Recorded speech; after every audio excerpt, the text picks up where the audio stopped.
don't want to do it anymore. Good evening, everybody. Welcome back to the live stream. Today we'll be working on the more shit while listening to more Dracula. Yes, I am listening to classic horror stories and maybe some other ones through the month of October, spooky season. I know I started a little early, but Dracula's long and, well, it's not gonna listen to itself. So, yes. Well, today we have on the menu Dracula. I got some shit to paint. Maybe I can finish the brains, do another layer on the teeth. I am so physically inactive, I'm afraid I'm going to have a heart attack. Anyway.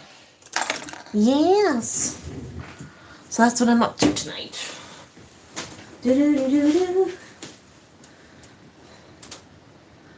What chapter are we on? History. Ooh, I'm okay. I'm still watching, listening to The Nature of Predators. And we're at the part where Sullivan needs fucking therapy! I mean, he always did, but he needs, like, therapy. Like, now! Let's see. Come on, Dracula, where are you?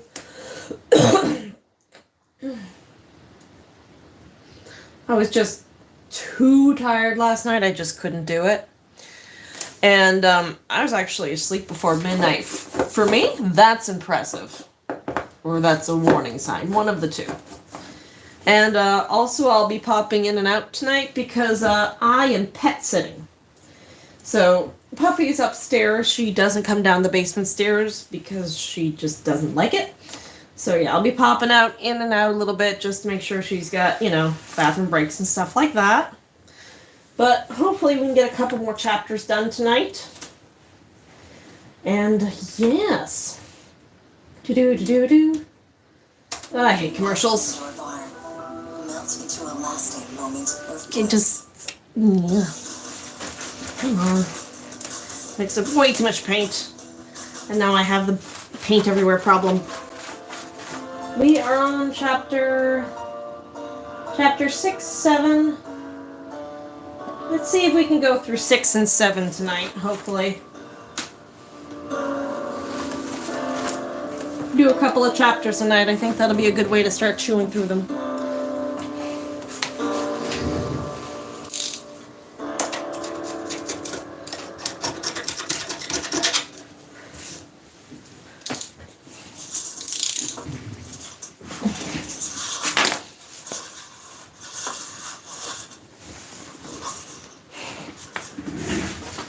Chapter 6.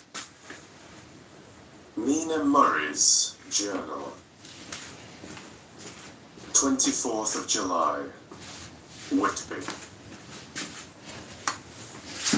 Lucy met me at the station looking sweeter and lovelier than ever, and we drove up to the house at the Crescent in which they have roomed. This is a lovely place. The little river, the S, runs through a deep valley, which broadens out as it comes near the harbour. A great viaduct runs across, with high piers, through which the view seems somehow further away than it really is. The valley is beautifully green, and it is so steep that when you're on the highland on either side, you look right across it, unless you are near enough to see down. The houses of the old town, the side away from us, are all red-roofed, and seem piled up one over the other anyhow, like the pictures we see of Nuremberg. Right over the town is the ruin of Whitby Abbey, which was sacked by the Danes, and which is the scene of part of Marmion, where the girl was built up in the war. It is a most noble ruin of immense size, and full of beautiful and romantic bits. There is a legend that a white lady is seen in one of the windows. Between it and the town there is another church, the parish one, round which is a big graveyard, all full of tombstones. This is, to my mind, the nicest spot in Whitby, for it lies right over the town, and has a full view of the harbour all up the bay to where the headland, called Kettleness, stretches out into the sea. It descends so steeply over the harbour that part of the bank has fallen away, and some of the graves have been destroyed. In One place, part of the stonework of the grave stretches out over the sandy pathway far below. There are walks with seats beside them through the churchyard, and people go and sit there all day long looking at the beautiful view and enjoying the breeze.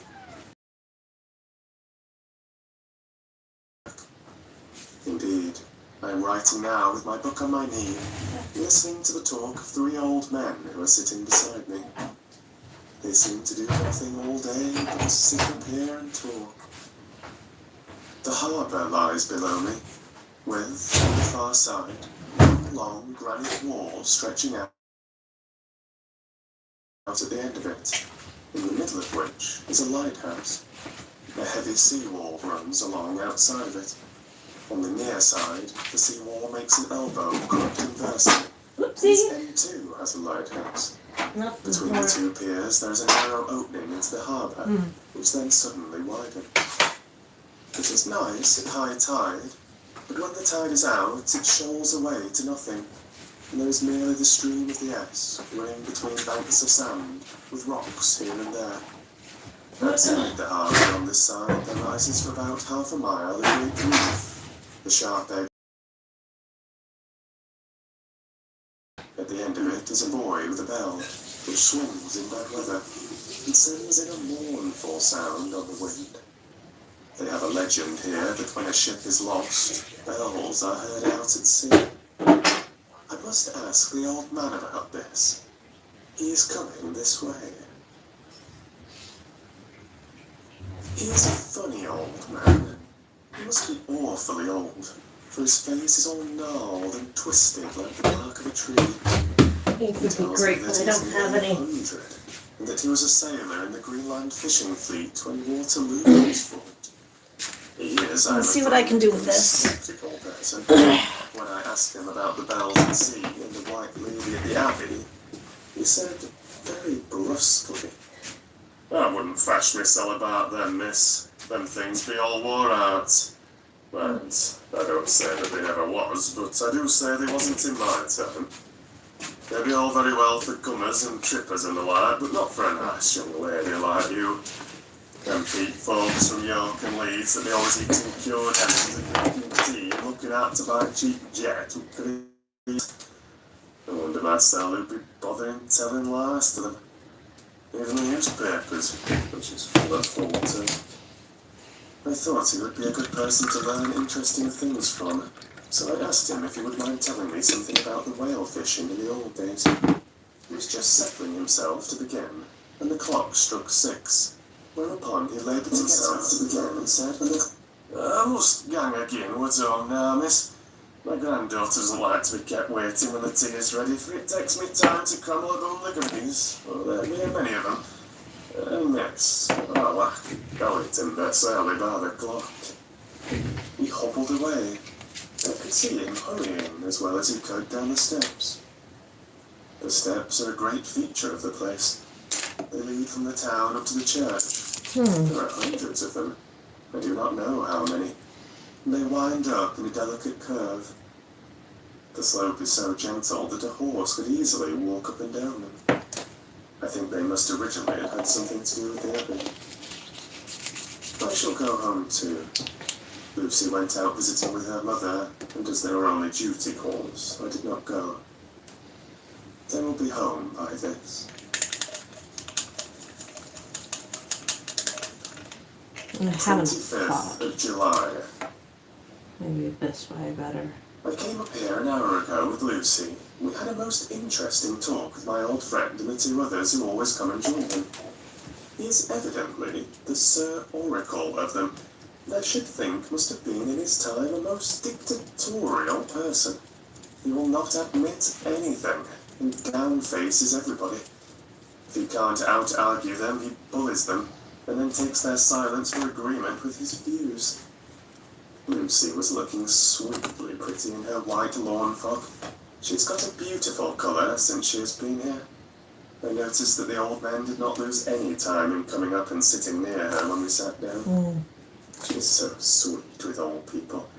I think they all fell in love with her on the spot.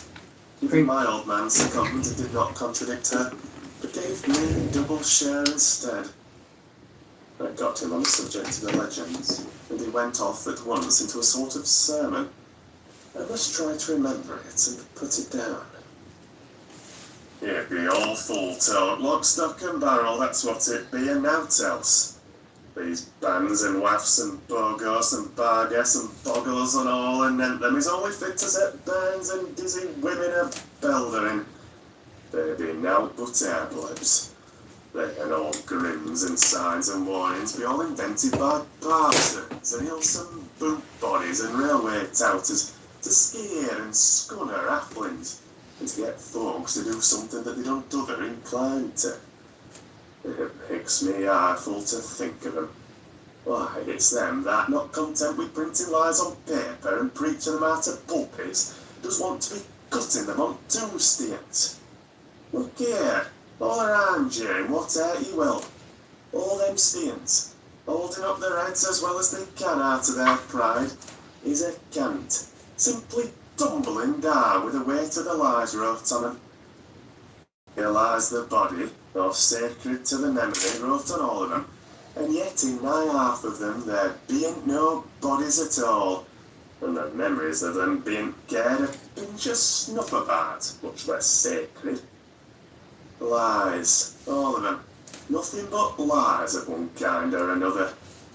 My God, but it'll be a queer scoundiment at the day of judgment when they come tumbling up here in the death sarks, all duped together and trying to drag their tombstones with them to prove how good they was, some of them trembling and dithering, with their hands that dozened and slippy from lying in sea that they can't even keep the grip of them. I could see from the old fellow's self-satisfied air and the way in which he looked round for the approval of his cronies that he was showing off, so I put in a word to keep him going. Oh, Mr. Swales, you can't be serious. Surely these tombstones are not all wrong. Yabblings. There may be a poorish few not wrong, saving where they make out the people too good. There be folk that do think a barn ball be like the sea, if only it be their own. The whole thing be only lies. Now, look you here. You come here a stranger, and you see this kirkpath? I nodded, for I thought it better to assent, but I did not quite understand his dialect. I knew it had something to do with the church. He went on. And you consent that all these things be a boon folk that act it? Snod and snod? Hi everyone, thanks for stopping in. Then that be just where the lie comes in. We're on chapter 6 of Dracula, and working on some brains. Old Dun's back-a-box on Friday night. He nudged one of his companions, and they all laughed. And my God, how could they be otherwise? Look at that one, the afters of after the beer bank. Read it. I went over and read. Edward Spenceley, master mariner, murdered by pirates off the coast of Andreas. April 1854, 8 Act 30. When I came back, Mr. Swales went on. Who brought him home, I wonder, to have him here? Murdered off the coast of Andreas, and you constated his body lay under? Why, I could name you a dozen whose bones lie in the Greenland seas above. He pointed northwards, or where the currents may have drifted them. There be the Steins around you. You can, with your young eyes, read the small print of their lives from here. This Braithwaite Lowry, I knew his father, lost in the lively off Greenland in 20. Or Andrew Woodhouse, drowned in the same seas in 1777. Or John Paxton, drowned off Cape Farewell a year later. Or old John Rawlings, whose grandfather sailed with me, drowned in the Gulf of Finland in 50. Do you think that all these men will have to make a rush to whip me when the trumpet sounds? I have me anthems about it. I tell you that when they got here, they'd be jobbling and jostling one another that way that it'd be like a fight up on the ice in the old days, when we'd be at one another from daylight to dark and trying to tie up our cups by the light of the aurora borealis. This was evidently local pleasantry, for the old man cackled over it, and his cronies joined in with gusto. But, I said, surely you are not quite correct. You start on the assumption that all the poor people, all their spirits, will have to take their tombstones with them on the Day of Judgment. Do you think that that will be really necessary? Well, what else be the tombstones for? Answer me that, miss. To please their relatives, I suppose. To please their relatives, you suppose. This he said with intense scorn. How will it pleasure their relatives to know that lies is wrote over them, and that everybody in the place knows that they be lies? He pointed to a stone at our feet, which had been laid down as a slab, on which the seat was rested, close to the edge of the cliff. Read the lines on that thruff steer, he said. The letters were upside down to me from where I sat, but Lucy was more opposite to them, so she leant over and read, Sacred to the memory of George Cannon, who died in the hope of a glorious resurrection on July 29th, 1873, falling from the rocks at Quetzalnez. This tomb is erected by his sorrowing mother to her dearly beloved son. He was the only son of his mother, and she was a widow. Really, Mr. Swales, I don't see anything very funny in that. She spoke her comment very gravely and somewhat severely. You don't see a lot funny? Well, that's because you don't go on the sorrowing mother was a hellcat. They dated him because he was a crooked. A regular lamiter he was. And he hated her so that he committed suicide in order that she mightn't get an insurance she put on his life. He blew nigh the top of his head off with an old musket that he had for scaring the crows with. 'Twa'n't for crows then, for it brought the clegs and the doubts to him. That's the way he fell off the rocks. Please think. And as to hopes of a glorious resurrection, I've often heard him say myself that he'd hoped he'd go to hell. But his mother was so pious that she'd be sure to go to heaven, and he didn't want to addle where she was. Now, isn't that steering at any rate? He hammered it with his stick as he spoke. A pack of lies. And what's it make Gabriel cackle when Geordie comes panting up the greaves with a tombstone balanced on his hump and asks it to be took as evidence? I did not know what to say, but Lucy turned the conversation as she said, rising up, "Oh, why did you tell us this? It is my favourite seat and I cannot leave it. Now I find I must go on sitting over the grave of suicide." That won't harm ye, my pretty, and it may make poor Geordie gladsome to have so trim a lass sitting on his lap. That won't hurt ye. Why, I've sat here off and on for now. I didn't mean to use that much It shit. hasn't done me no harm. Don't you fash about them as lies under you. Well, that doesn't lie there either. It'll be time for you to be getting scarred when you see the tombstones all run away with. The place as bare as a stubble field. There's the clock. Yeah. That's working. My service to you, ladies. And off he hobbled. Lucy and I sat a while. It was all so beautiful before us that we took hands as we sat. And she told me all over again about Arthur and their marriage. That looks like That a good made brain to me. just a little heartsick. For I haven't heard from Jonathan for a whole month.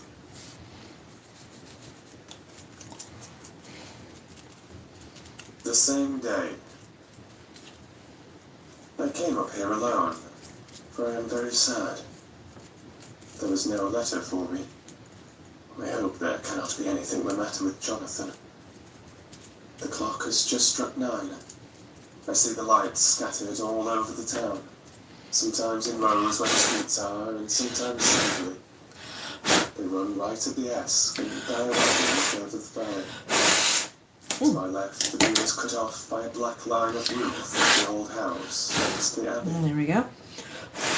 The sheep and lambs are bleating in the fields away behind me. And there Brains. is a clatter of a donkey's hoofs Brains. below.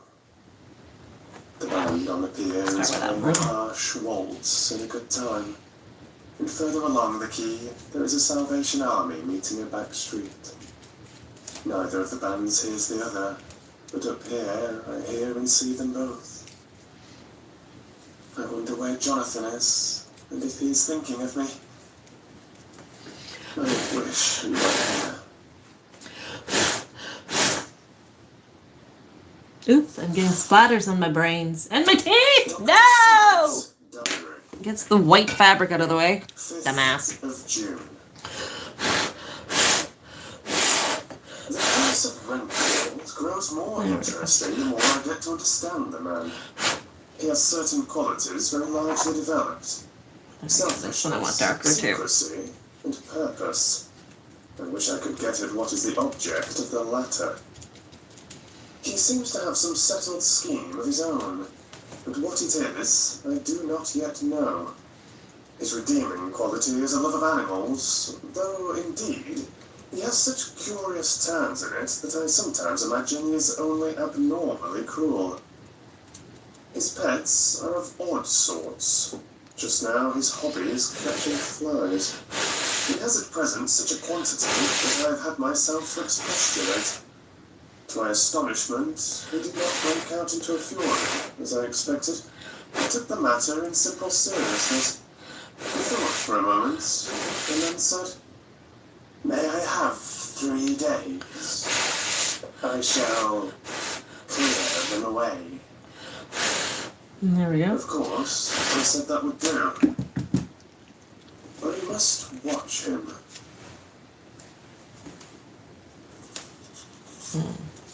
18th of June. He has turned his mind now to spiders, and has got several very big fellows in a box. He keeps feeding them with his flies, and the number of the latter is becoming sensibly diminished.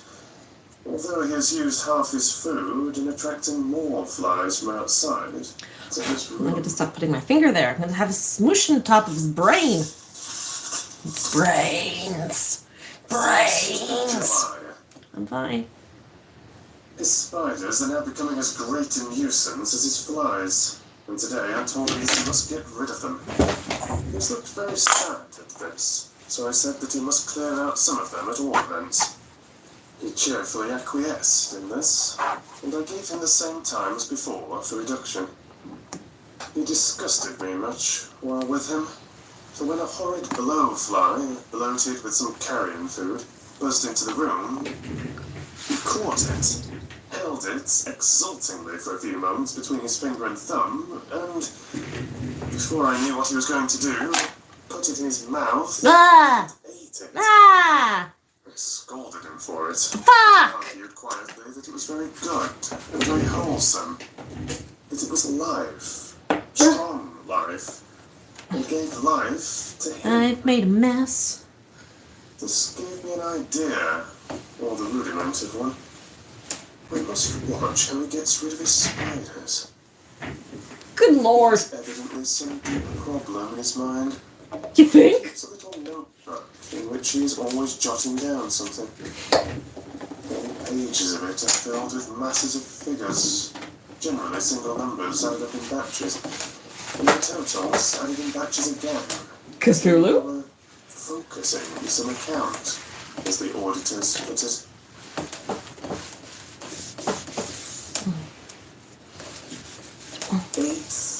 July. There is a method. I really need to move crafting tables. And the rudimentary idea in my mind is growing. It will be a whole idea soon. And then, oh, unconscious cerebration, you will have to give the wall to your conscious brother.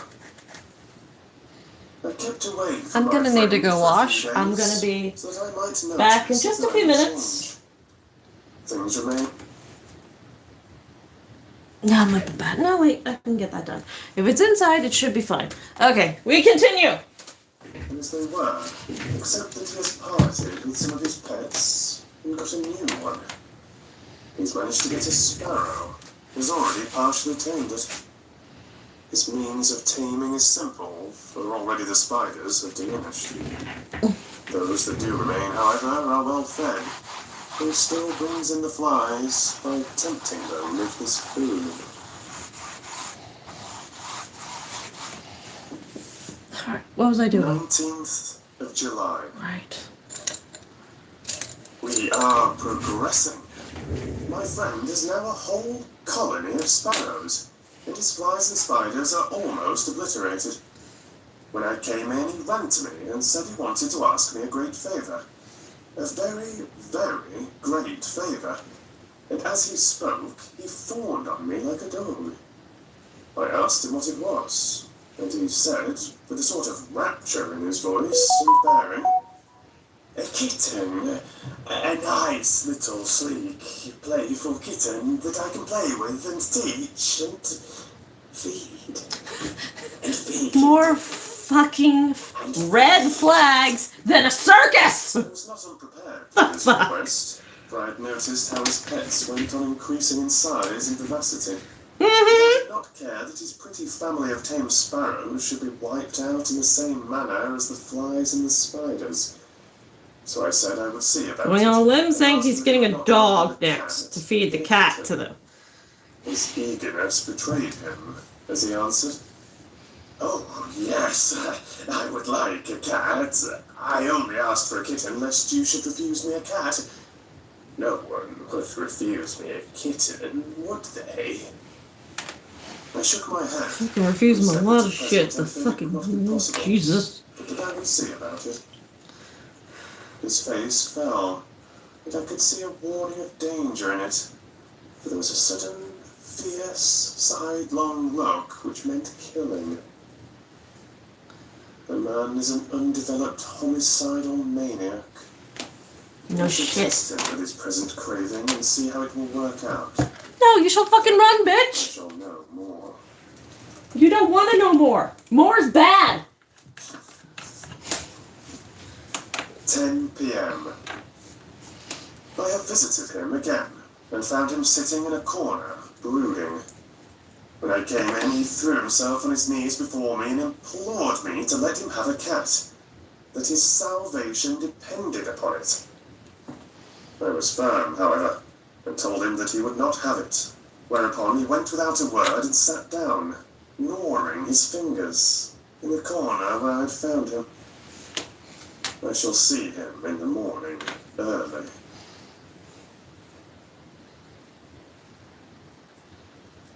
20th of July. Visited Renfield very early, before the attendant went his rounds. Found him up and humming a tune.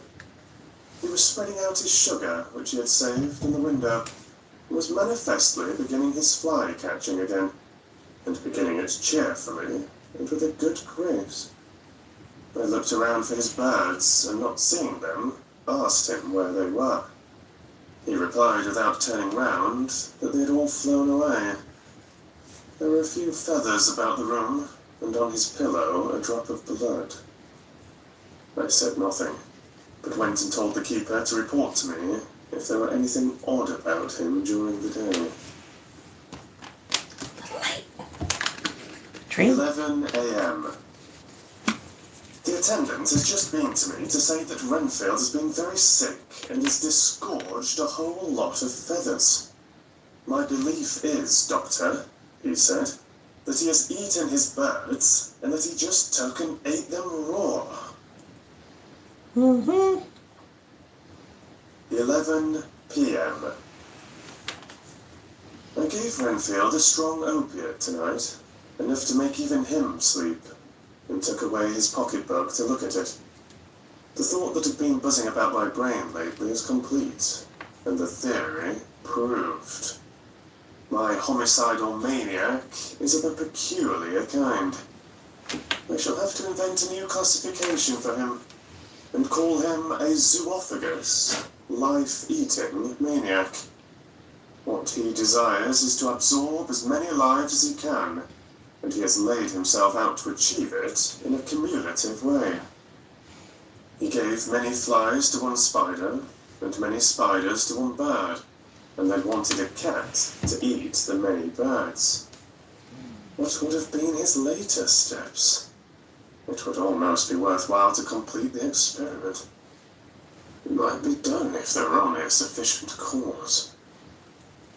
Men sneered at vivisection, and yet look at its results today. Why not advance science in its most difficult and vital aspect? the knowledge of the brain. Had I even the secret of one such mind?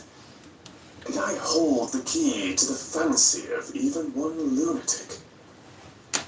I might advance my own branch of science to a pitch compared with which Bird and Sanderson's physiology or Ferrier's brain knowledge would be as nothing. If only there were a sufficient cause. I must not think too much of this, or I may be tempted. A good cause might turn the scale with me, for may not I too be of an exceptional brain congenitally?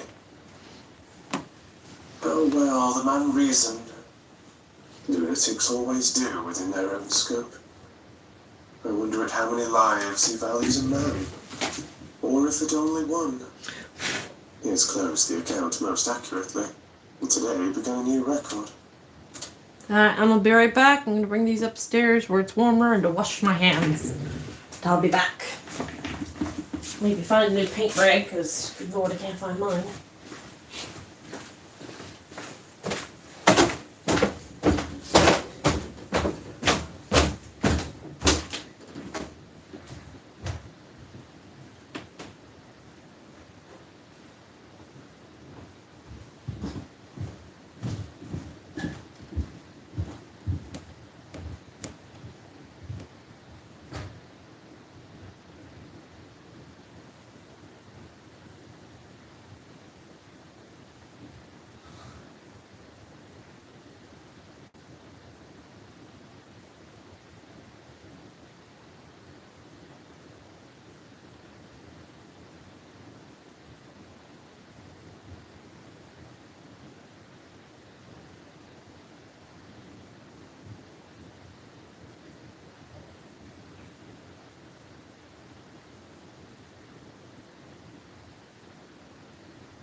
Alright. I think that's enough painting for now.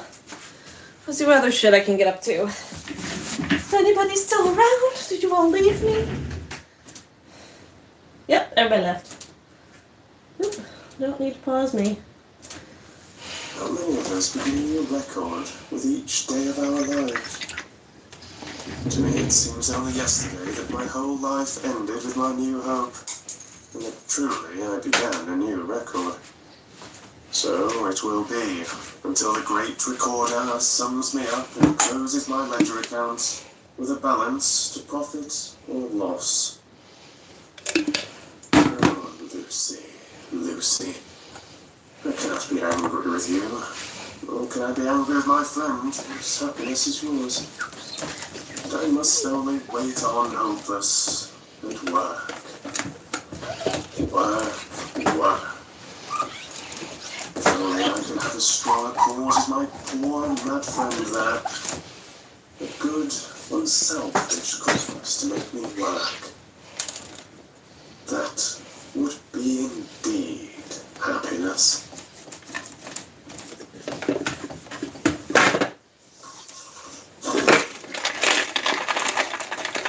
Lena Murray's Journal. 26th of July. nervous, and it soothes me to express myself here. It is like whispering to oneself and listening at the same time. And there is also something about the shorthand symbols that makes it different from writing. I'm unhappy about Lucy and about Jonathan. I had not heard from Jonathan for some time and was very concerned. But yesterday, dear Mr. Hawkins, who is always so kind, sent me a letter from him. I had written asking him if he had heard, and he said the enclosed had just been received. It is only a line, dated from Castle Dracula, and says that he is just starting for home. This is not right, Jonathan. I do not understand it, and it makes me uneasy. Then, too, Lucy, although she is so well, has lately taken to her old habit of walking in her sleep. My mother has spoken to me about it, and we decided that I am to lock the door of our room every night. Mrs. Westenra has got an idea that sleepwalkers always walk on the roofs of houses and along the edges of cliffs, and then get suddenly wakened and fall over with a despairing cry that echoes all over the place. Poor dear. She is naturally anxious about Lucy, and she tells me that her husband, Lucy's father, had the same habit, that he would get up in the night and dress himself and go out if he were not stopped. Lucy is to be married in the autumn, and she is already planning out her dresses and how her house is to be arranged. I sympathise with her, for I do the same. Only Jonathan and I will start in life in a very simple way, and shall have to try to make both ends meet.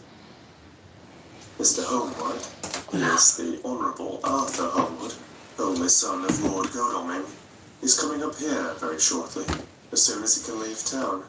For his father is not well, and I think dear Lucy is counting the moment till he comes. She wants to take him up to the seat on the churchyard cliff and show him the beauty of Whitney. I dare say it is the waiting which disturbs her. She will be all right when he arrives.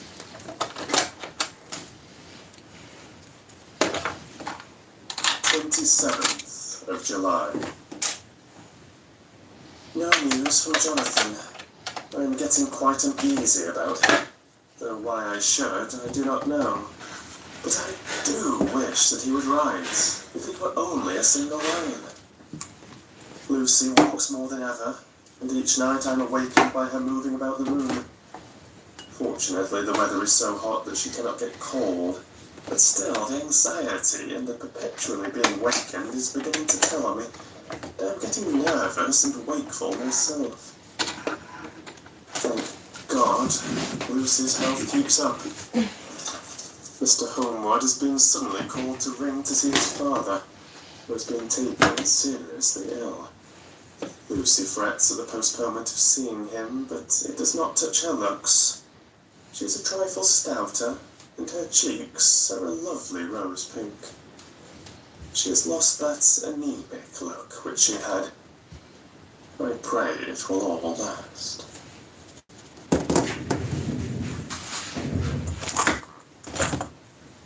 3rd of August. Another week gone, and no news from Jonathan. Not even to Mr. Hawkins, from whom I have heard. Oh, I do hope he is not ill. He surely would have written. I look at that last letter of his, but somehow it does not satisfy me. It does not read like him, and yet it is his writing. There is no mistake of that. Lucy has not walked much in her sleep the last week, but there is an odd concentration about her which I do not understand. Even in her sleep, she seems to be watching me. She tries the door, and finding it locked, goes about the room, searching for the key.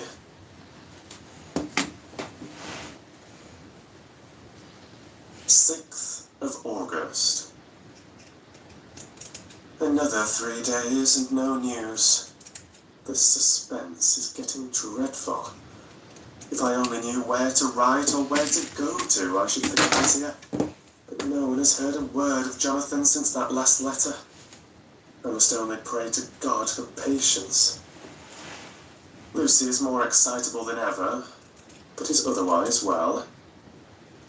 Last night was very threatening, and the fishermen say that we are in for a storm. I must try to watch it and learn the weather signs. Today is a grey day, and the sun as I write is hidden in thick clouds, high over Kettle Ness.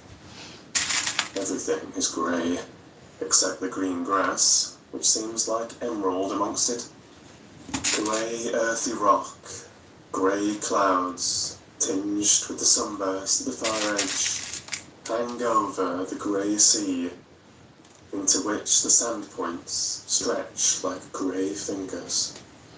The sea is tumbling in over the shallows and the sandy flats with a roar, muffled in the sea mists, drifting inland. The horizon is lost in a grey mist. All is vastness. The clouds are piled up like giant rocks, and there is a brawl over the sea that sounds like some presage of doom. Dark figures are on the beach here and there, sometimes half shrouded in the mist, and seem men like trees walking. The fishing boats are racing for home, and rise and dip in the groundswell as they sweep into the harbour, bending to the scuppers. Here comes old Mr. Swales. He is making straight for me, and I can see, by the way he lifts his hat, that he wants to talk. I'm quite touched by the change in the poor old man. When he sat down beside me, he said in a gentle way, "I want to say something to you."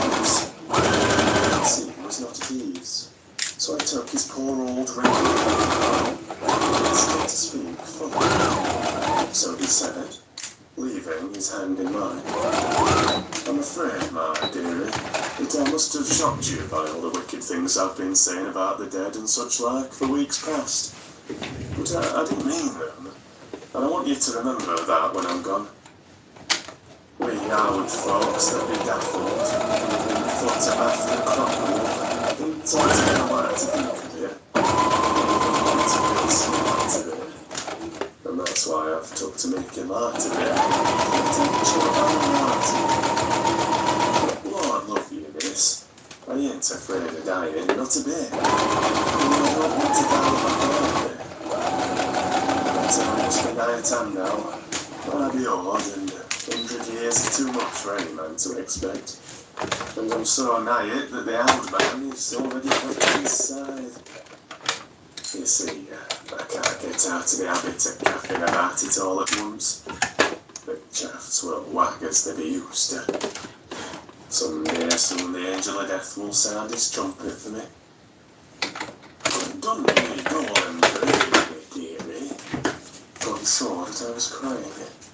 If he should come this very night, I'd not refuse to answer his call. For life be, after all, only a waiting for something else than what we're doing, and death be all that we can rightly depend on. But I'm content for it's coming to me, my dearie, and coming quick.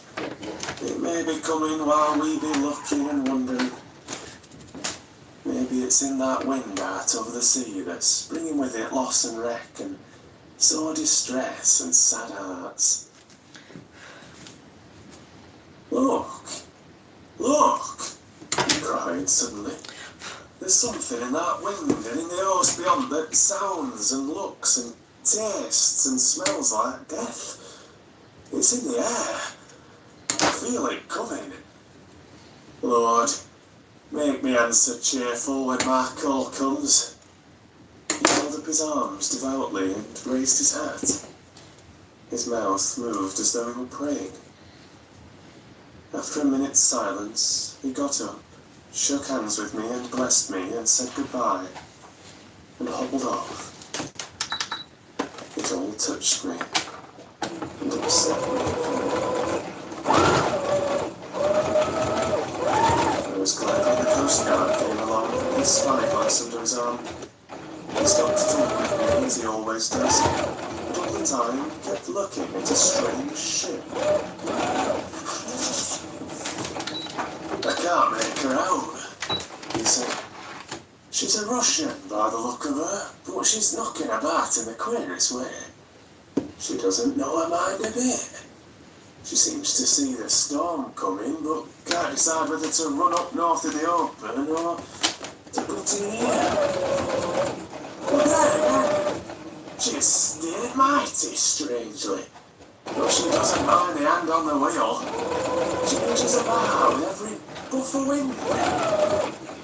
We'll hear more of her before this time tomorrow.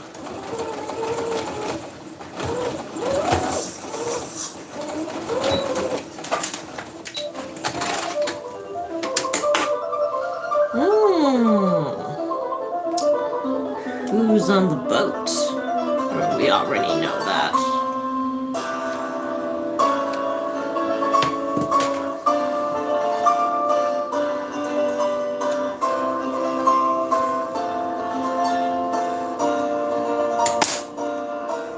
That's another chapter down. Good job, team.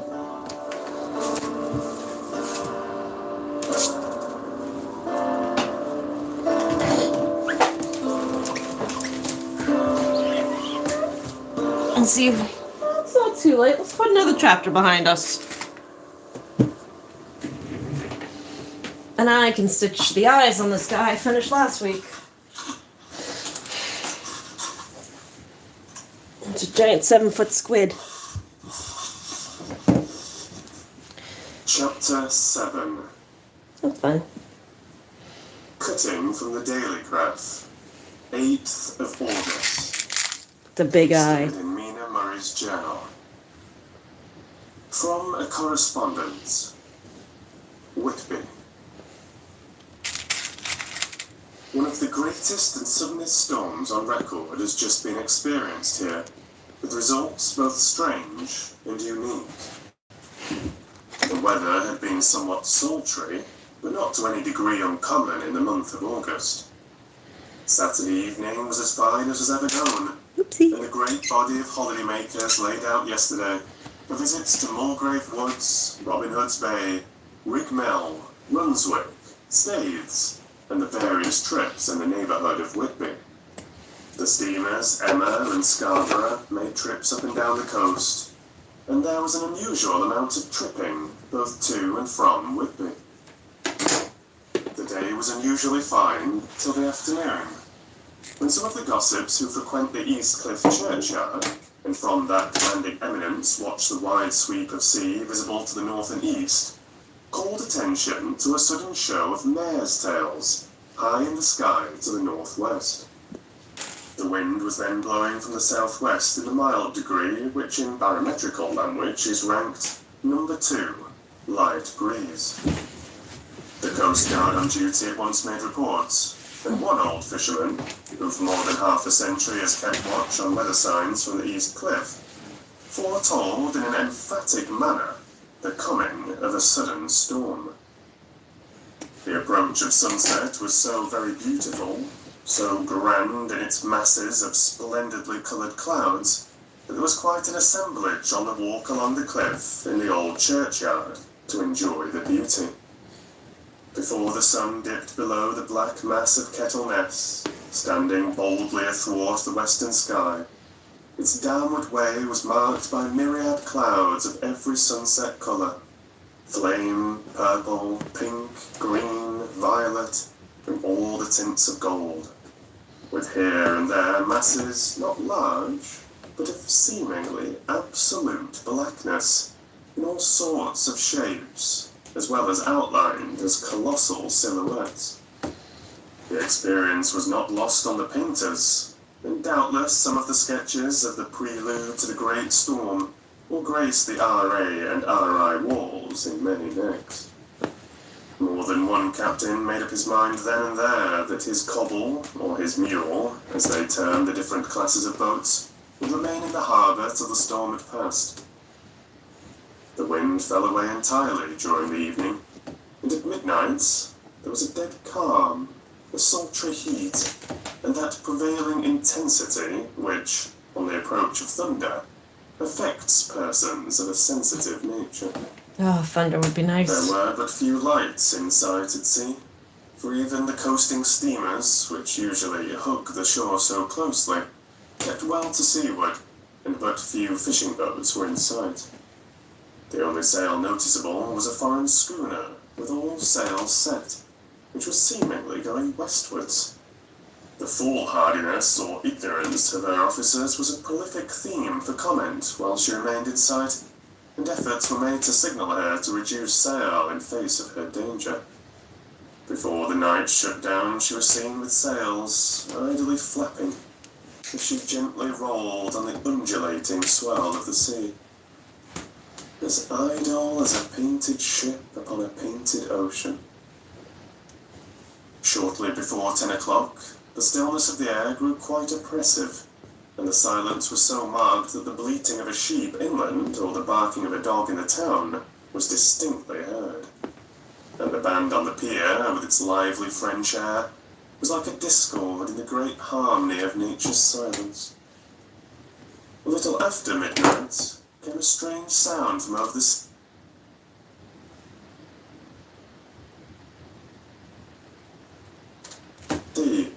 And high overhead, the air began to carry a strange, faint, hollow booming. Then, without warning, the tempest broke. With a rapidity which, at the time, seemed incredible, and even afterwards is impossible to realize, the whole aspect of nature at once became convulsed. The waves rose in growing fury, each overtopping its fellow, till, in a very few minutes, the lately glassy sea was like a roaring and devouring monster. White-crested waves beat madly on the level sands and rushed up the shelving cliffs. Others broke over the piers, and with their spume swept the lanthorns of the lighthouses which rise from the end of either pier of Whitby Harbour. The wind roared like thunder, and blew with such force that it was with difficulty that even strong men kept their feet, or clung with grim clasp to the iron stanchions. It was found necessary to clear the entire piers from the mass of onlookers, or else the fatalities of the night would have been increased manifold. To add to the difficulties and dangers of the time, masses of sea fog came drifting inland, white, wet clouds which swept by in ghostly fashion, so dank and cold that it needed but little effort of imagination to think that the spirits of those lost at sea were touching their living brethren with the clammy hands of death, and many a one shuddered as the wreaths of sea mist swept by. At times the mist cleared, and the sea for some distance could be seen in the glare of the light. He said sea mist so many fucking times. Was the word fog not invented yet? Which now came thick and fast. Sorry. Followed by such sudden peals of thunder that the whole sky overhead seemed... Sorry, I grew up in a fishing village. Some things just kind of, irk me. Like people not knowing the proper direction of north or south or east or west by simply standing outside in their backyard. Oh my god, I'm so old. Trembling under the shock of the footsteps of the storm. Some of the scenes thus revealed were of immeasurable grandeur and of absorbing interest. The sea running mountains high, threw skywards with each wave mighty masses of white foam, which the tempest seemed to snatch at and whirl away into space. Here and there a fishing boat, with a rag of sail, running madly for shelter before the blast. And again the white wings of a storm-tossed seabird. On the summit of the east cliff, the new searchlight was ready for experiment, but had not yet been tried. The officers in charge of it got it into working order, and in the pauses of the inrushing mist swept with it the surface of the sea. Once or twice its service was most effective, as when a fishing boat with gunwale under water rushed into the harbour, able by the guidance of the sheltering light to avoid the danger of dashing against the piers. As each boat achieved the safety of the port, there was a shout of joy from the mass of people on shore, a shout which for a moment seemed to cleave the gale, and was then swept away in its rush. Before long, The searchlight discovered some distance away a schooner with all sails set. Apparently the same vessel which had been noticed earlier in the evening. The wind had by this time backed to the east, and there was a shudder amongst the watchers on the cliff as they realised the terrible danger in which she now was. Between her and the port lay the great flat reef on which so many good ships have from time to time suffered, and, with the wind blowing from its present quarter, it would be quite impossible that she should fetch the entrance of the harbour. It was now nearly the hour of high tide, and the waves were so great that in their troughs the shallows of the shore were almost visible, and the schooner, with all sails set, was rushing with such speed that, in the words of one old salt, she must fetch up somewhere if it was only in hell. Then came another rush of sea fog, greater than any hitherto, a mass of dank mist, which seemed to close on all things like a grey pall, and left available to men only the organ of hearing. For the roar of the tempest and the crash of the thunder and the booming of the mighty billows came through the damp oblivion even louder than before. The rays of the searchlight were kept fixed on the harbour mouth across the east pier, where the shock was expected, and men waited breathless. The wind suddenly shifted to the northeast, and the remnant of the sea fog melted in the blast. And then, mirabile dictu, between the piers, leaping from wave to wave as it rushed at headlong speed, swept the strange schooner before the blast, with all sails set, and gained the safety of the harbour. The searchlight followed her, and a shudder ran through all who saw her. For lashed to the helm was a corpse with drooping head, which swung horribly to and fro at each motion of the ship. No other form could be seen on deck at all. A great awe came on all as they realised that the ship, as if by a miracle, had found the harbour, unsteered, save by the hand of a dead man. However, all took place more quickly than it takes to write these words. The schooner paused not, but rushing across the harbour, pitched herself on that accumulation of sand and gravel, washed by many tides and many storms into the southeast corner of the pier, jutting under the east cliff, known locally as Tate Hill Pier. There was, of course, a considerable concussion as the vessel drove up on the sand heap. Every spar, rope, and stay was strained, and some of the top hammer came crashing down. But, strangest of all, the very instant the shore was touched, an immense dog sprang up on deck from below, as if shot up by the concussion, and running forward, jumped from the bow on the sand. Making straight for the steep cliff, where the churchyard hangs over the laneway to the east pier so steeply that some of the flat tombstones, thruffsteins or throughstones as they call them in the Whitby vernacular, actually project over where the sustaining cliff has fallen away. It disappeared in the darkness, which seemed intensified just beyond the focus of the searchlight. It so happened that there was no one at the moment on Tate Hill Pier, as all those whose houses are in close proximity were either in bed or out on the heights above. Thus the Coast Guard on duty on the eastern side of the harbour, who at once ran down to the little pier, was the first to climb on board.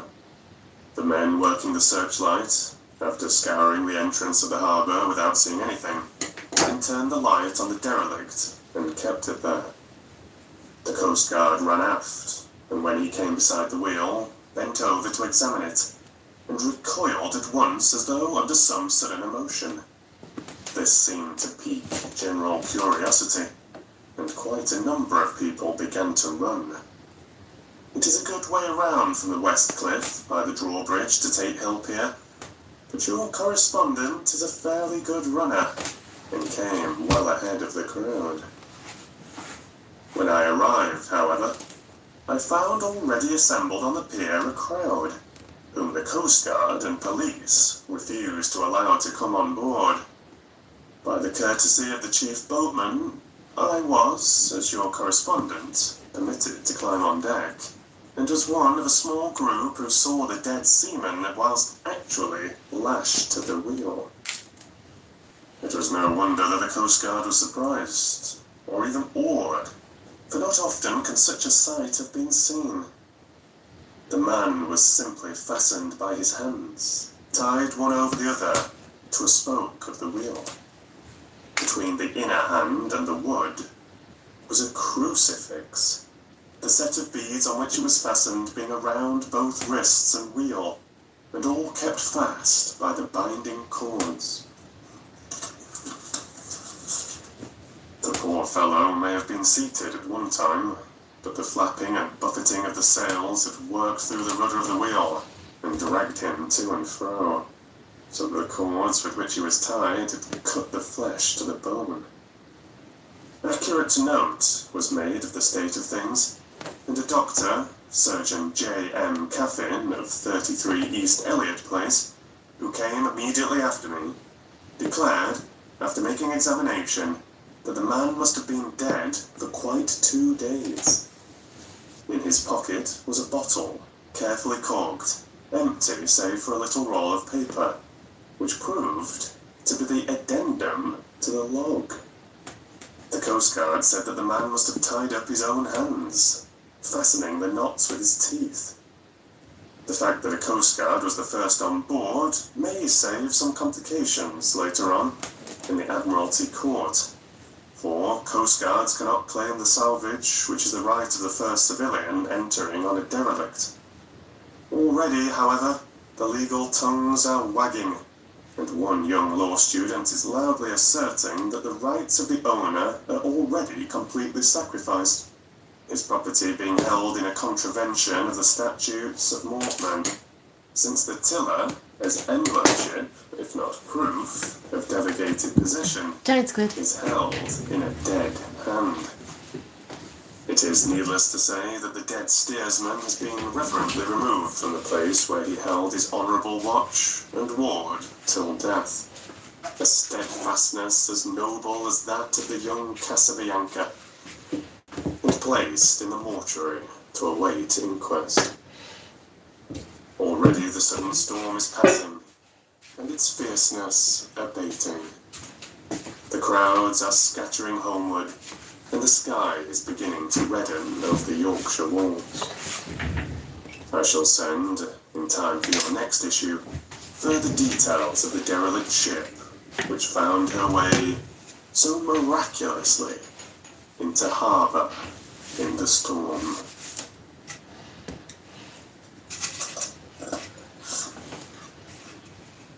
Whitby, 9th of August. The sequel to the strange arrival of the derelict in the storm last night is almost more startling than the thing itself. It turns out that the schooner is a Russian from Varna and is called the Demeter. She is almost entirely in ballast of silver sand, with only a small amount of cargo. A number of great wooden boxes filled with mould. This cargo was consigned to a Whitby solicitor. Oh yeah, I wanted to see that movie when it came out. Of 7 the Crescent, who this morning went aboard and formally took possession of the goods consigned to him. The Russian consul, too, acting for the charter party, took formal possession of the ship and paid all harbour dues, etc. Nothing is talked about here today except the strange coincidence. The officials of the Board of Trade have been most exacting in seeing that every compliance has been made with existing regulations. As the matter is to be a 9 days wonder, they are evidently determined that there shall be no cause of after complaint. A good deal of interest was abroad concerning the dog which landed when the ship struck, and more than a few of the members of the SPCA, which is very strong in Whitby, have tried to befriend the animal. To the general disappointment, however, it was not to be found. it seems to have disappeared entirely from the town. It may be that it was frightened and made its way onto the moors, where it is still hiding in terror. There are some who look with dread on such a possibility, lest later on it should in itself become a danger, for it is evidently a fierce brute. Early this morning, a large dog, a half-bred mastiff belonging to a coal merchant close to Tate's Hill Pier, was found dead in the roadway opposite its master's yard. It had been fighting, and manifestly it had a savage opponent, for its throat was torn away, and its belly was slit open as if with a savage claw. Later. By the kindness of the Board of Trade Inspector, I have been permitted to look over the logbook of the Demeter, which was in order up to within 3 days, but contained nothing of special interest except the facts of missing men. The great interest, however, is with regard to the paper found in the bottle, which was today produced at the inquest, and a more strange narrative than the two between them unfolded has not been my lot to come across. As there is no motive for concealment, I am permitted to use them, and accordingly send you a rescript, simply omitting technical details of seamanship and supercargo. It almost seems as though the captain had been seized with some kind of mania before he had got well into blue water, and that this had developed persistently throughout the voyage. Of course, my statement must be taken cum grano, since I am writing from the dictation of a clerk of the Russian consul, who has kindly translated for me, time being short. December. I might go see that. Log of the Demeter. Varna to Whitby. Written 18th of July. Things so strange happening that I shall keep accurate note henceforth till we land. On 6th July we finished taking cargo, silver sand and boxes of earth. At noon set sail. East wind, fresh. Crew, 5 hands, 2 mates, cook, and myself, captain. On 11th July at dawn, entered Bosphorus, boarded by Turkish customs officers. Bakshish, all correct. Underway at 4 p.m. Shit. On 12th July, through Dardanelles. More customs officers and flagboat of guarding squadron. Bakshish again. Work of officers thorough, but quick. Want us off soon. At dark, passed into archipelago. On 13th July, past Cape Matapan. Crew dissatisfied about something.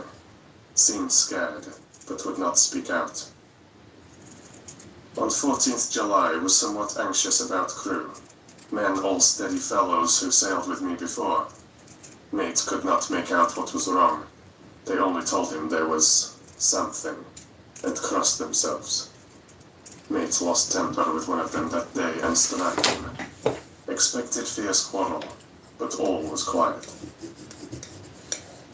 On 16th July, mate reported in the morning that one of crew, Petrovsky, was missing. Could not account for it. Took larboard watch 8 bells last night. Was relieved by Abramoff, but did not go to bunk. Men. Okay, so I knew The Demeter is a movie that's coming out. I guess it's in December. And I knew it was the boat that took Dracula to England, wherever the hell he is going now.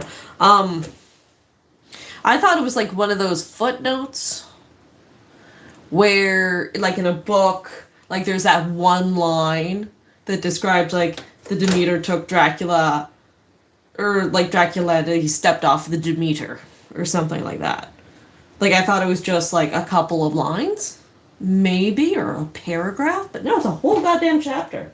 There's actually material. More downcast than ever.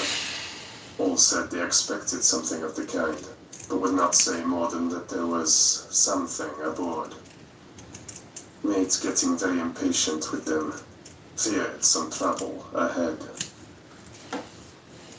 On 17th July, yesterday, one of the men, Olgaran, came to my cabin, and in an awestruck way confided to me that he thought there was a strange man aboard the ship. He said that in his watch he had been sheltering behind the deckhouse as there was a rainstorm, when he saw a tall, thin man who was not like any of the crew come up to the companionway and go along the deck forward and disappear. He followed cautiously, but when he got to bows found no one, and the hatchways were all closed. He was in a panic of superstitious fear, and I am afraid the panic may spread. To allay it, I shall today search entire ship carefully, from stem to stern. Later in the day, I got together the whole crew and told them, as they evidently thought there was someone in the ship, we should search from stem to stern. First mate, angry, said it was folly, and to yield to such foolish ideas would demoralize the men. Said he would engage to keep them out of trouble with a handspike. I let him take the helm, while the rest began thorough search, all keeping abreast with lanterns. We left no corner unsearched.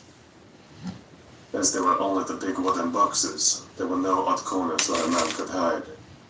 Men much relieved when search over, and went back to work cheerfully. First mate scowled, but said nothing. 22nd. For the last 3 days and all the sails. No time to mate cheerful again, and all on good terms. Past Gibraltar and out through the Straits. All well. 24th July. There seems some doom over this ship. Already a hand short and entering on the Bay of Biscay with wild weather ahead. And yet last night another man lost. Disappeared. Like the first, he came off his watch and was not seen again. Men all in a panic of fear. Sent around Robin, asking to have double watch as they fear to be alone.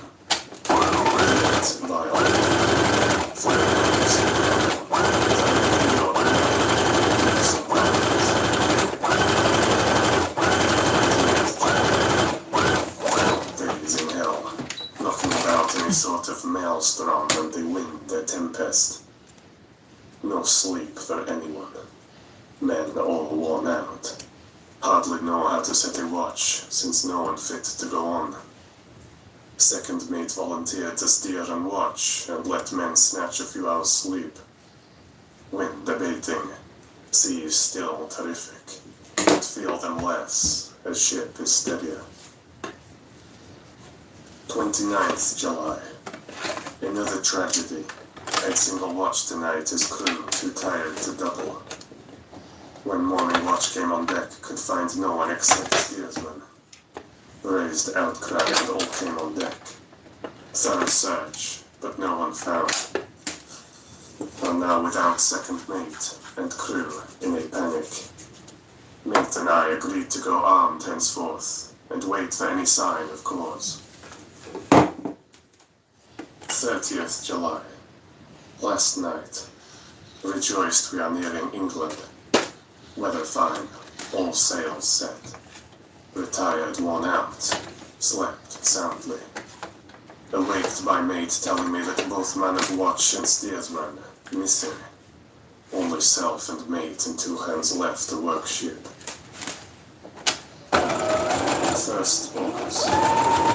2 days of fog, to sail. Had hoped my English channel to be able to save the help by getting somewhere. Not having power to work sails, have to run before me. They are not lower, as could not raise them again. We seem to be drifting to some terrible doom. Mate, now more demoralized than either of men. His stronger nature seems to have worked inwardly against himself. Men are beyond fear, working stolidly and patiently, with minds moving to worst. They are rash. He,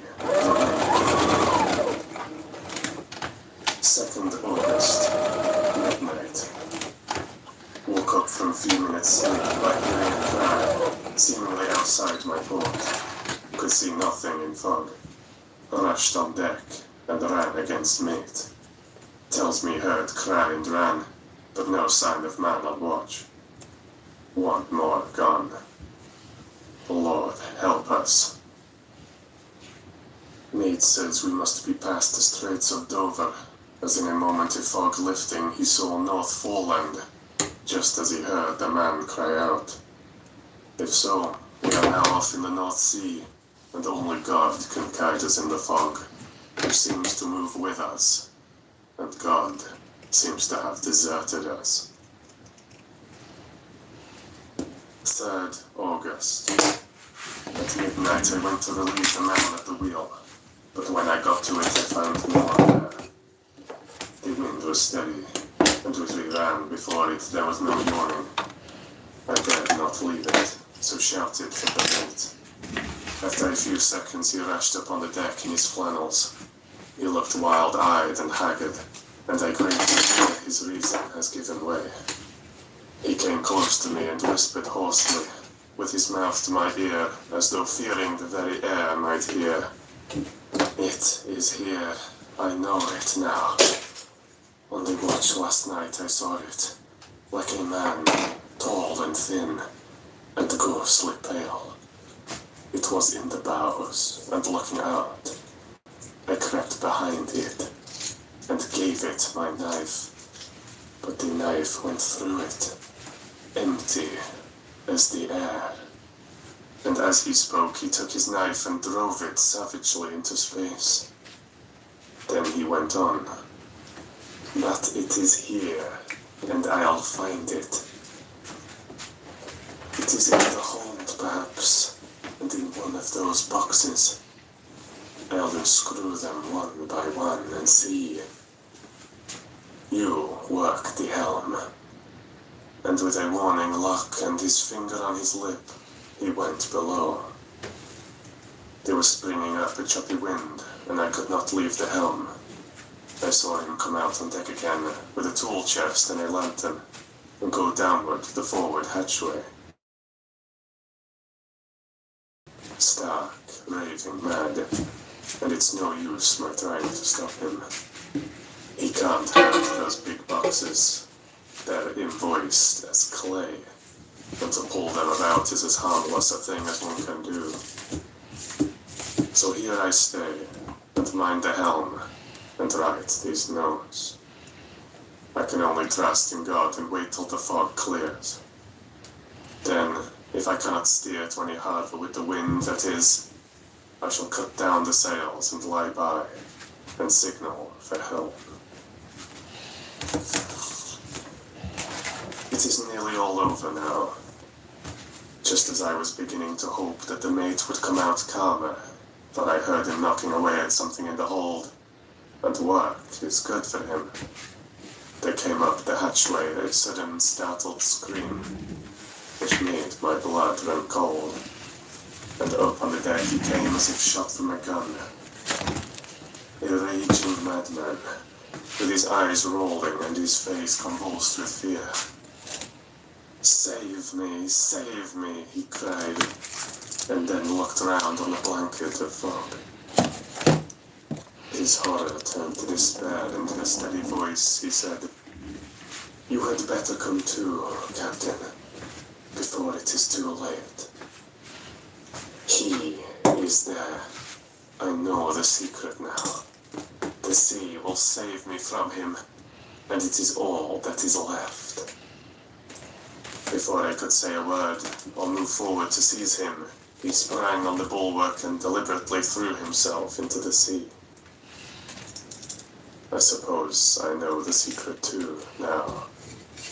It was this madman who had got rid of the men one by one, and now he has followed them himself. God help me. How am I to account for all these horrors when I get to port? When I get to port? Will that ever be? 4th August.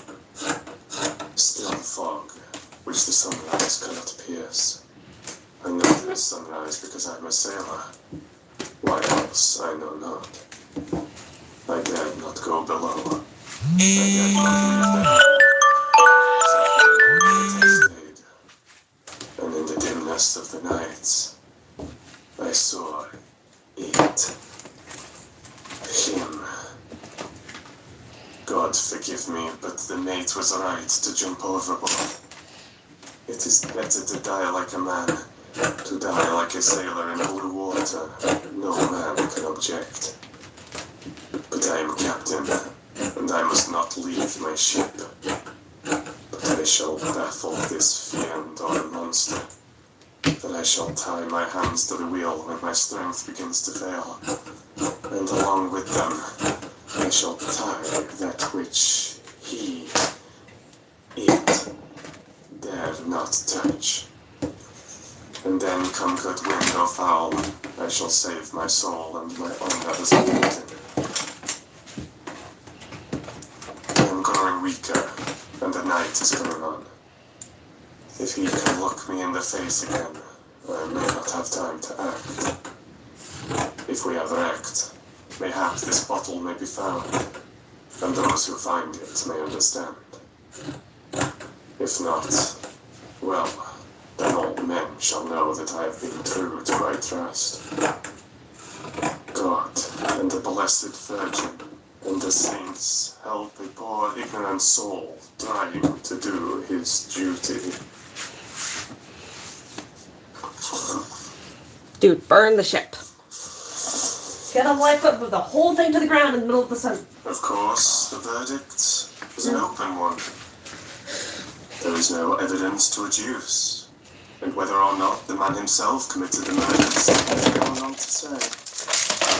The folk hold almost universally here that the captain is simply a hero, who is to be given a public funeral. Already it is arranged that his body is to be taken with a train of boats up the Esk for a peace, and then brought back to Tate Hill Pier and up the Abbey steps, for he is to be buried in the churchyard on the cliff.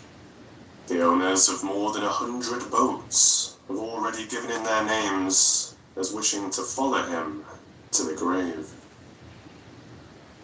No trace has ever been found of the great dog, at which there is much mourning, for, with public opinion in its present state, he would, I believe, be adopted by the town.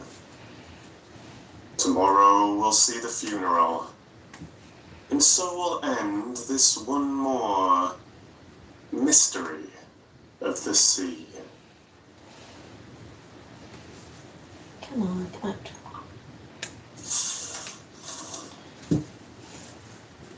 Mina Murray's Journal. 8th of August. Lucy was very restless all night, and I too could not sleep. The storm was fearful, and as it boomed loudly among the chimney pots, it made me shudder. When a sharp puff came, it seemed to be like a distant gun. Strangely enough, Lucy did not wake. She got up twice and dressed herself. Fortunately, each time I awoke in time, and managed to undress her without waking her, and got her back to bed. It is a very strange thing, this sleepwalking, for as soon as her will is thwarted in any physical way, her intention, if there be any, disappears, and she yields herself almost exactly to the routine of her life. Early in the morning, we both got up and went down to the harbour to see if anything had happened in the night. There were very few people about, and though the sun was bright and the air clear and fresh, the big, grim-looking waves that seemed dark themselves, because the foam that topped them was like snow, falling through the narrow mouth of the harbour, like a bullying man going through a crowd. Somehow I felt glad that Jonathan was not on the sea last night, but on land. But, oh, is he on land or sea? Where is he and how? I am getting fearfully anxious about him. If I only knew what to do, and could do anything.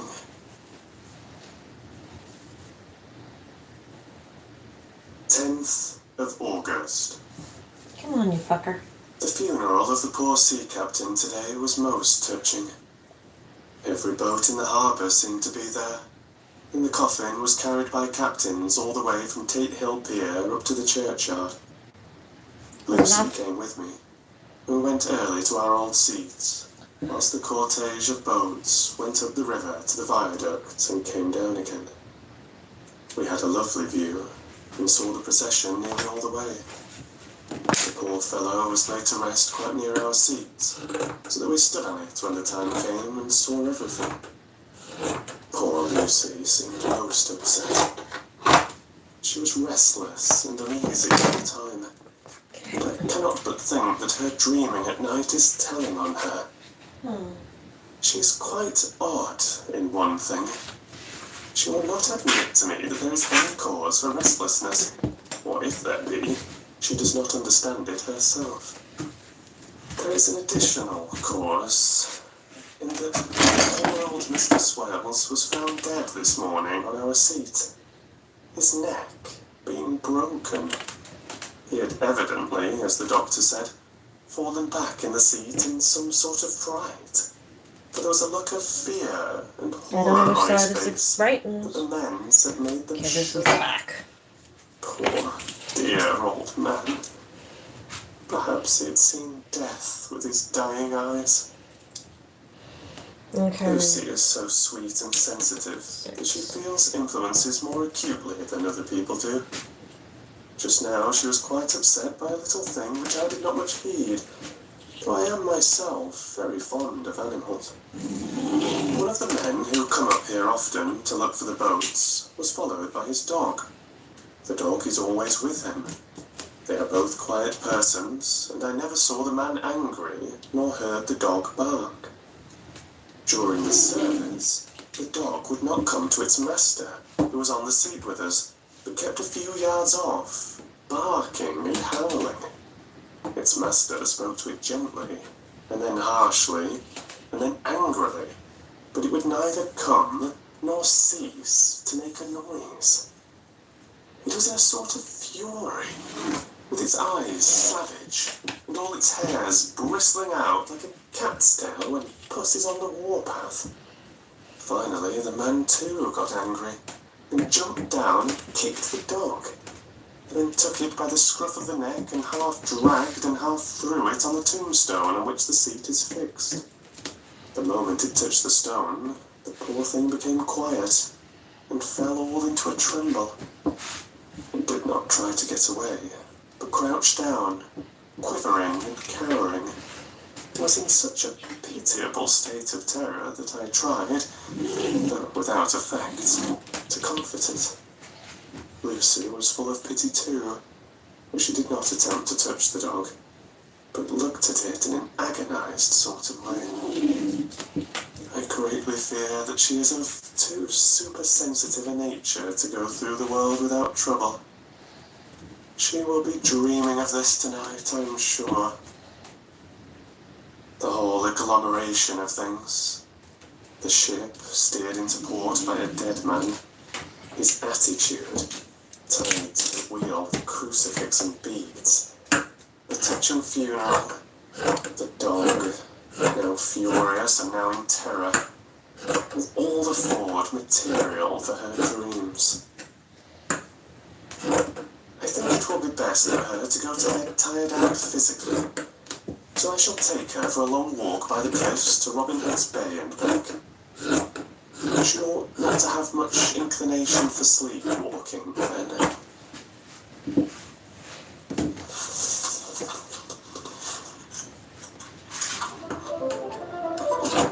Ooh, got through another one. Of course, now I really want to go see the Demeter movie, although I kind of know how it ends.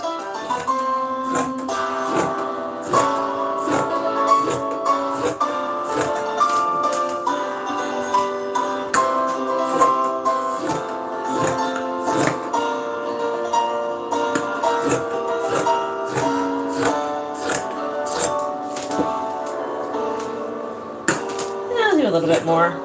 see if I can cut out this giant squid body parts before we continue on. Before we call it a night.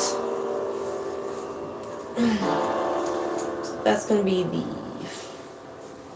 I wonder. Yeah, that's not any longer, is it? No. Okay. Alright. Chapter 8. This way. Mina Murray's Journal. Nina! Same day. Uh-oh. 11 o'clock I p.m. think I woke somebody up. Oh, but I am tired. If it were not that I have made my diary a duty, I should not open it tonight. We had a lovely walk. Lucy, after a while, was in gay spirits, owing, I think, to some dear cows who came nosing towards us in a field close to the lighthouse, and frightened It's a the short wits leg, out that's of all I us. can do. I believe we forgot everything, except, of course, personal fear. It seemed to wipe the slate clean and give us a fresh start. We had a capital severe tea at Robin Hood's Bay in a sweet little old-fashioned inn, with a bow window right over the seaweed-covered rocks of the Strand. I believe we should have shocked the new woman with our appetites. Men are more tolerant, bless them. Then we walked home with some, rather many, stoppages to rest, and with our hearts full of a constant dread of wild bulls. Lucy was really tired, and we intended to creep off to bed as soon as we could. The young curate came in, however, and Mrs. Westerner asked him to stay for supper. Lucy and I both had a fight for it with the dusty miller. I know it was a hard fight on my part, and I'm quite heroic. I think that someday the bishops must get together and see about breeding up a new class of curates who don't take supper, no matter how they may be pressed to, and who will know when girls are tired. Lucy is asleep and breathing softly. She has more colour in her cheeks than usual, and looks, oh, so sweet. If Mr. Homewood fell in love with her, seeing her only in the drawing room, I wonder what he would say if he saw her now. Some of the new women writers will someday start an idea that men and women should be allowed to see each other asleep before proposing or accepting. But I suppose the new woman won't condescend in future to accept. She will do the proposing herself. Nice job she will make of it too. There's some consolation in that. 1, 2, 3, 4.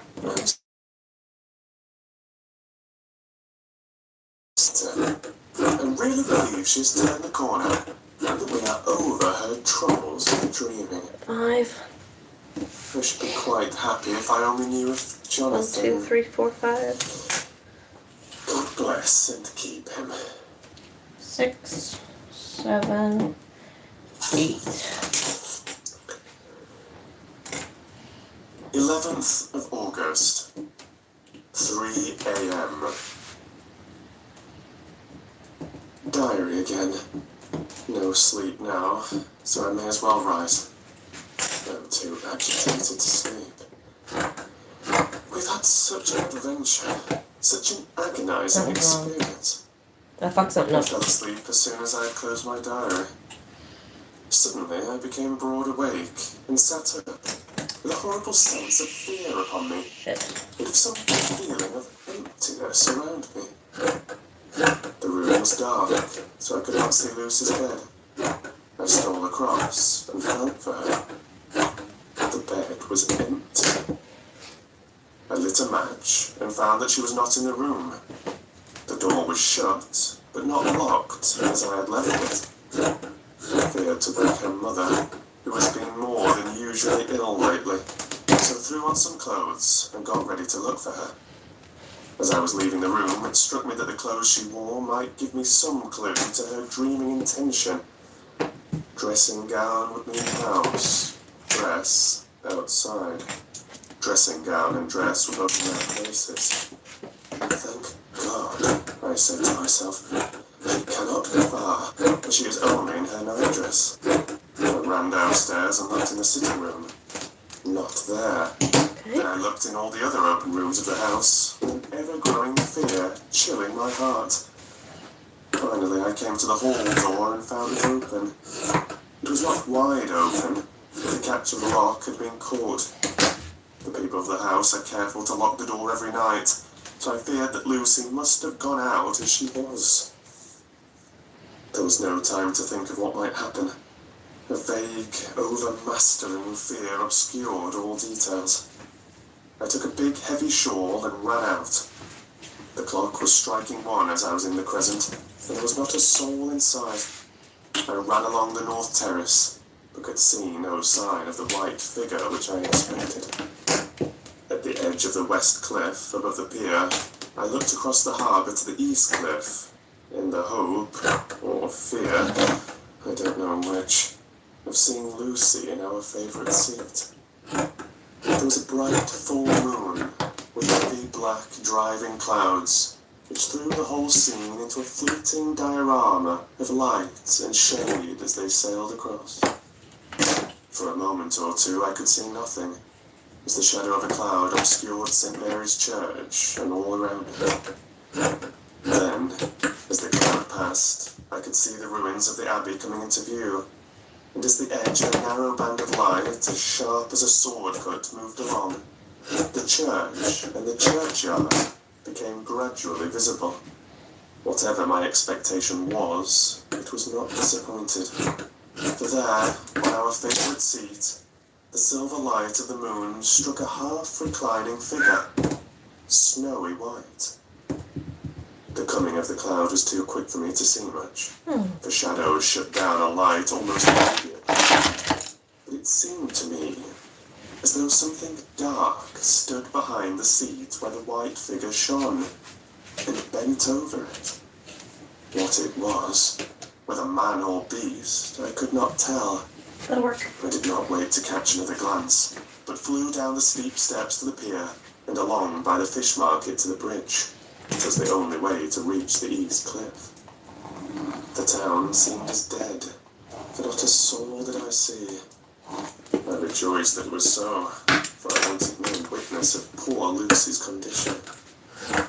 The time and distance seemed endless. My knees trembled and my breath came laboured as I toiled up the endless steps to the abbey. I must have gone fast, and yet it seemed to me as if my feet were weighted with lead, as though every joint in my body were rusty. When I got almost to the top, I could see the seat and the white figure, for I was now close enough to distinguish it, even through the spells of shadow. There was undoubtedly something, round and black, bending over the half-reclining white figure. I called in fright, "Lucy! Lucy!" And something raised a head, and from where I was I could see and red, gleaming eyes. Lucy did not answer, and I ran on to the entrance of the churchyard. As I entered, the church was between me and the seat, and for a minute or so I lost sight of her. When I came in view again, the cloud had passed, and the moonlight struck so brilliantly that I could see Lucy half reclining, with her head lying over the back of the seat. She was quite alone, and there was not a sign of any living thing about. When I bent over her, I could see that she was still asleep. Her lips were parted, and she was breathing, not softly, as usual with her, but in long, heavy gasps, as though striving to get her lungs full at every breath. As I came close, she put up her hand in her sleeve and pulled the collar of her nightdress close round her throat. While she did so, there came a little shudder through her, as though she felt the cold. I flung the warm shawl over her, I don't know what color to do with drew the this. edges tight round Nothing her really neck, matches. for I dreaded lest she should get some deadly chill from the night air, all clad as she was. I feared to wake her all at once, so, in order to have my hands free that I might help her, I fastened a shawl at her throat with a big safety pin. But I must have been clumsy in my anxiety and pinched or pricked her with it. For, by and by, when her breathing became quieter, she put her hand to her throat again and moaned. When I had her carefully wrapped up, I put my shoes on her feet and then began very gently to wake her. At first, she did not respond, but gradually she became more and more uneasy in her sleep, moaning and sighing occasionally. At last, as time was passing fast, and for many other reasons, I wished to get her home at once, I shook her more forcibly, till finally she opened her eyes and awoke. She did not seem surprised to see me, as, of course, she did not realize all at once where she was. Lucy always wakes prettily, and even at such a time, when her body must have been chilled with cold and her mind somewhat appalled at waking unclad in a churchyard at night, she did not lose her grace. She trembled a little and clung to me. When I told her to come at once with me home, she rose without a word, with the obedience of a child. As we passed along, the gravel hurt my feet, and Lucy noticed me wince. She stopped and wanted to insist upon my taking my shoes, but I would not. However, when we got to the pathway outside the churchyard, where there was a puddle of water remaining from the storm, I daubed my feet with mud, using each foot in turn on the other, so that as we went home, no one, in case we should meet anyone, should notice my bare feet. Fortune favoured us, and we got home without meeting a soul. Once we saw a man who seemed not quite sober passing along a street in front of us, but we hid in a door till he had disappeared. Alright, I think I'm going to call it a night. I gotta wash that blanket. I'm going to use that one, but it's been here a while, so it's going to be a little musty. So I'm going to wash it tomorrow. And then we're going to get on a giant squid. But anyway, if you stop by, thank you. And I hope you have some sweet dreams tonight. Don't dream of being stuck on a ship with Dracula. Mwahaha. And I'm working on this guy right now. He's working too. Yeah. And that is gonna go on this. Yeah, better shove everything over. Oh yeah. That is gonna go on this body. I do need to touch up the paint a little bit. I need to seal the whole thing. And then yes, I will have a lovely bat with a dress. But yeah. Yeah, so that's it for Dracula tonight. We'll finish up the next chapter, and maybe we'll do another one too. We'll get through, what, 2 chapters? 2.5 chapters tonight, so that's not too bad. Yeah. So 2.5 chapters. We're going to be here a long time. I'm not sure if we're going to get to Frankenstein frickin' this year. Fuck it. It's my channel. If I want to listen to Frankenstein at Christmas time, that's my choice. Alright, thank you everybody. Hope you have a good night, sweet dreams, and I will see you again. La la la la.